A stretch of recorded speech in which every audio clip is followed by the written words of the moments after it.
अमीरी का पेड़ जिस आंगन में उग जाता है वहां अक्सर लोग बेहिसाब फिजूल में पैसा लुटा जाते हैं। कद्र मिट्टी की नहीं रहती, सोना सस्ता लगने लगता है।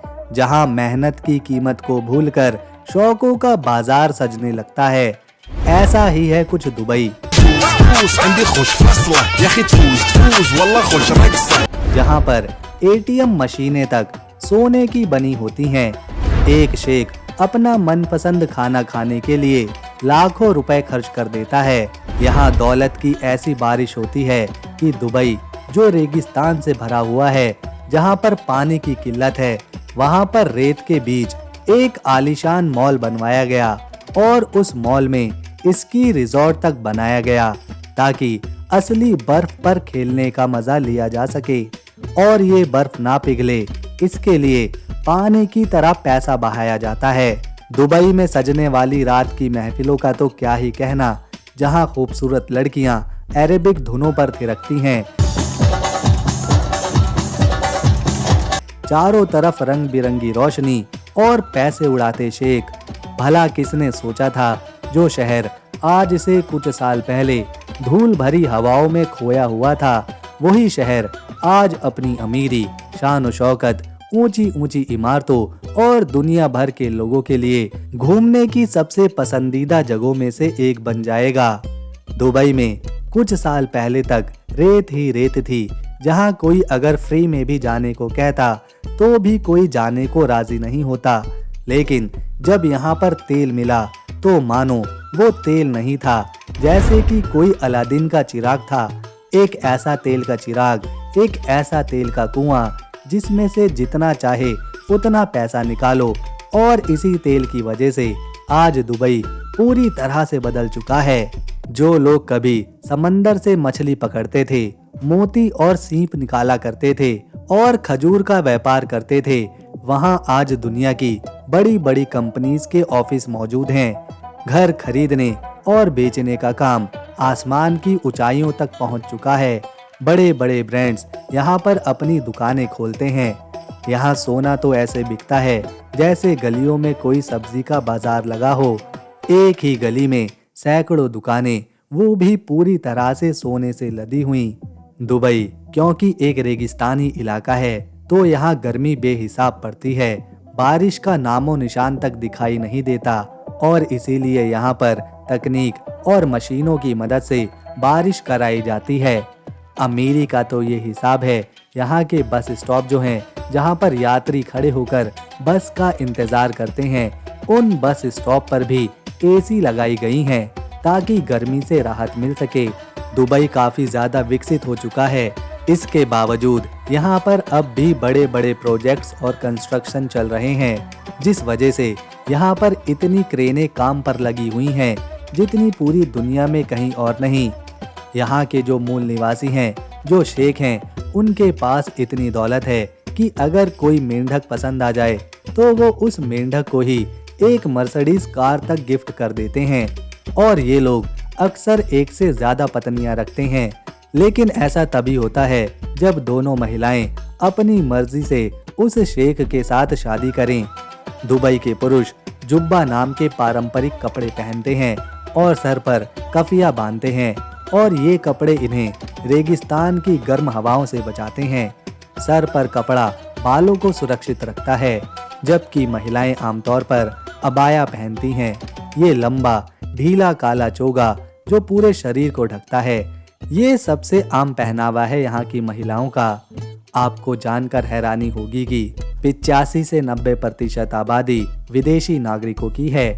इसमें भारत, पाकिस्तान, बांग्लादेश, फिलीपींस, मलेशिया और दूसरे अलग अलग देशों के लोग यहाँ पर पैसे कमाने, यहाँ पर काम करने आते हैं। जो दुबई के मूल निवासी हैं, जो असली अमीराती लोग हैं, वो तो अल्पसंख्यक हैं। इनकी संख्या अपने ही देश में काफी कम है। दुबई में कानून बहुत ही सख्त है।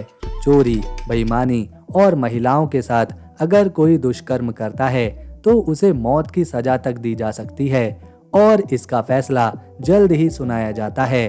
दुबई रहने के लिहाज से एक सुरक्षित अमीरात है।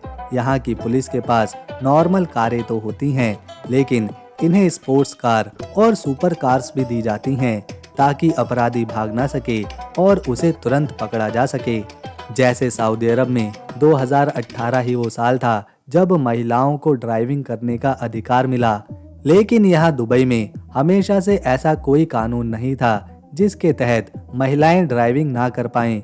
यहाँ महिलाओं को ड्राइविंग करने की आज़ादी काफ़ी पहले से मिली हुई है और वोटिंग करने का अधिकार साल 2006 में दिया गया था। दुबई को बहुत सारे लोग एक देश समझते हैं, लेकिन ये कोई देश नहीं है, बल्कि दुबई यूएई यानी यूनाइटेड अरब अमीरात का एक शहर है। यूएई में जितने भी शहर हैं उन्हें अमीरात ही कहा जाता है। दुबई की अगर हम आबादी की बात करें तो ये अमीरात 35 लाख लोगों से आबाद है और आपको जानकर हैरानी होगी कि जितने यहाँ पर मूल निवासी नहीं हैं उससे ज़्यादा तो यहाँ विदेशी नागरिक रहते हैं, क्योंकि दुबई में विदेशी नागरिक बहुत बड़ी संख्या में काम करने आते हैं। और पूरे यूएई में कुल मिलाकर 7 अमीरात हैं, जिसमें अबू धाबी जो यूएई की राजधानी और सबसे बड़ा शहर है, इसके बाद दूसरे नंबर पर दुबई है, फिर शाहजहां है, फिर चौथे नंबर पर अजमान है, पांचवे पर अल क्वैन है, छठे पर फुजैरा है और सातवें पर रास अल खैमा। ये सातों अमीरात मिलकर एक देश का निर्माण करते हैं जिसे यूएई कहा जाता है। लेकिन ये सारे शहर अपनी अलग अलग महत्वपूर्ण चीजों के लिए जाने जाते हैं, जिसमें दुबई सबसे ज्यादा खास है, क्योंकि दुबई का नाम आपने सुना है। इसके अलावा शायद ही आपको 6 शहरों के नाम याद हों, इसीलिए दुबई यहाँ सबसे ज्यादा महत्वपूर्ण भी है। गोल्ड स्टॉक मार्केट का नाम आपने सुना ही होगा। ये दुनिया की सबसे बड़ी सोने के व्यापार की मार्केट है। यहाँ 300 से भी ज्यादा सोने की दुकानें मौजूद हैं, जिनमें गोल्ड ज्वेलरी, गोल्ड के बिस्किट, गोल्ड के कॉइन और महंगे पत्थर और मोती बिकते हैं। इसी मार्केट में 64 किलो की सोने से बड़ी सबसे बड़ी अंगूठी रखी है, जो कि खंजर ज्वेलरी की दुकान में डिस्प्ले करी गई है। ये अंगूठी 21 कैरेट के शुद्ध सोने से बनी है और इसका नाम Guinness book of world record में भी दर्ज है। दुबई की आधिकारिक भाषा अरबी है, जिसे यहाँ के मूल निवासी बोलते हैं, लेकिन ये एक इंटरनेशनल सिटी है, तो यहाँ अरबी के साथ साथ इंग्लिश, हिंदी, उर्दू, फिलिपीनी और भी बहुत सी भाषाएं बोलने वाले लोग हैं। यहाँ का नेशनल फूड अल हरीस है, जिसे हर खुशी के मौके पर बनाया जाता है, फिर चाहे वो ईद का त्यौहार हो या फिर शादी का मौका। ये डिश आटे और बकरी या फिर मुर्गी के मीट से तैयार करी जाती है और पूरे दुबई में हर जगह ये खाई जाती है। ये है दुबई का राष्ट्रीय जानवर, जिसे अरेबियन ऑरिक्स कहा जाता है। ये है दुबई का राष्ट्रीय पक्षी बाज, जिसे बहुत सारे शेख शौक से पालते हैं और अपने साथ रखते हैं। जैसा कि हम जानते हैं कि यहाँ केवल 35 लाख की आबादी है, लेकिन ये इतना प्रसिद्ध हो चुका है कि यहाँ हर साल 1 करोड़ 60 लाख से ज़्यादा सैलानी सिर्फ घूमने और इस शहर को देखने आते हैं। ये शहर ज़्यादा बड़ा नहीं है। दुबई के एरिया को अगर देखें तो ये शहर केवल 4114 स्क्वायर किलोमीटर के क्षेत्रफल में फैला हुआ है, जो कि दूसरा बड़ा अमीरात है, जबकि एरिया के हिसाब से यूएई में ये 7वें नंबर पर आता है। दुबई में आपको एक भी नदी प्राकृतिक रूप से बहती नहीं दिखेगी, लेकिन किसी भी शहर के विकास में नदियां महत्वपूर्ण भूमिका निभाती हैं। इसीलिए दुबई में प्रकृति ने भले ही नदी नहीं दी हैं, लेकिन उन्होंने खुद ही ऐसी नदियां तैयार करी हैं जिसका वो फायदा उठा सकें। जिनमें से एक है दुबई वाटर कैनाल। ये एक आर्टिफिशियल पानी का रास्ता है जो दुबई क्रीक को पर्शियन गल्फ से जोड़ता है। ये प्रोजेक्ट 2013 में शुरू कर दिया गया था और ये प्रोजेक्ट 6 किलोमीटर लंबा है। ये कैनाल दुबई के बिजनेस बे एरिया से शुरू होता हुआ शेख जायद रोड के नीचे से गुजरता है, जो फिर जुमेरा बीच के पास पर्शियन गल्फ में जाकर मिलता है। कैनाल के दोनों तरफ वाटरवेज, साइकिलिंग ट्रैक्स और महंगी महंगी प्रॉपर्टीज बनाई गई हैं, जो कि दुबई की मॉडर्न लाइफस्टाइल और अर्बन प्लानिंग को दिखाती हैं। आपने बहुत सारे शॉपिंग मॉल्स देखे होंगे, उन्हें घूमा होगा, लेकिन ये है दुबई मॉल, जो पूरी दुनिया का सबसे बड़ा शॉपिंग मॉल है। ये इतना ज्यादा बड़ा है कि आपको एक जगह से दूसरी जगह जाने के लिए गूगल मैप से रास्ता पूछना पड़ेगा। ये दुबई मॉल 11,24,000 स्क्वायर मीटर में फैला हुआ है और इसमें 1200 से भी ज्यादा दुकानें मौजूद हैं। दुनिया के सबसे बड़े और महंगे ब्रांड्स यहाँ पर आपको देखने को मिलेंगे, फिर चाहे वो ज़ारा हो, वर्साची हो, पराडा हो, गुची हो या फिर पैटेक फिलिपी। ये वाकई में बहुत ज्यादा बड़ा मॉल है। इसे 3 दिन में भी देख पाना लगभग नामुमकिन है। बड़े बड़े फिल्मी सितारे, गायकार, स्पोर्ट्स सेलिब्रिटी इसी मॉल से शॉपिंग करने आते हैं।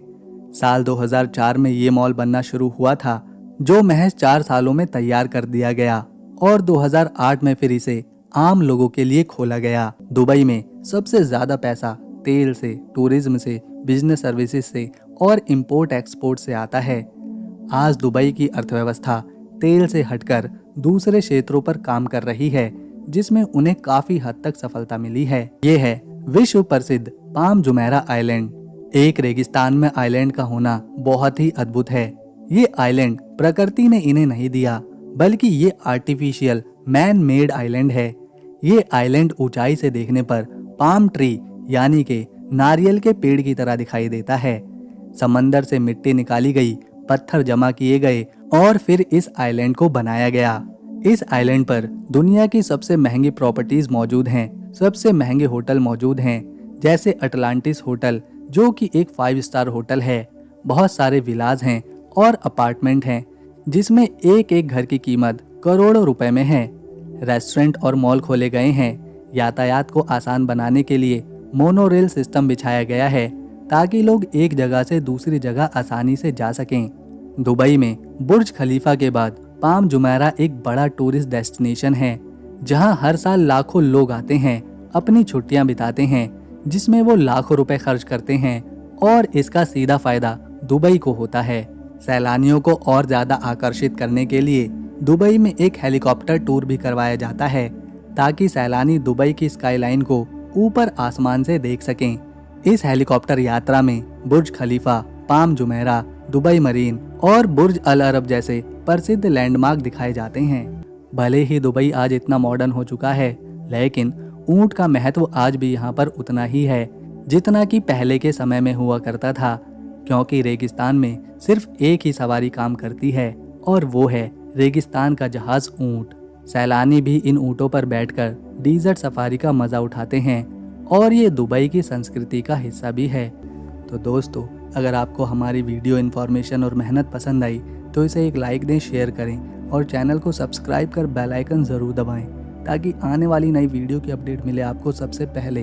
हम मिलेंगे नेक्स्ट वीडियो में, तब तक के लिए नमस्कार, अपना ख्याल रखें।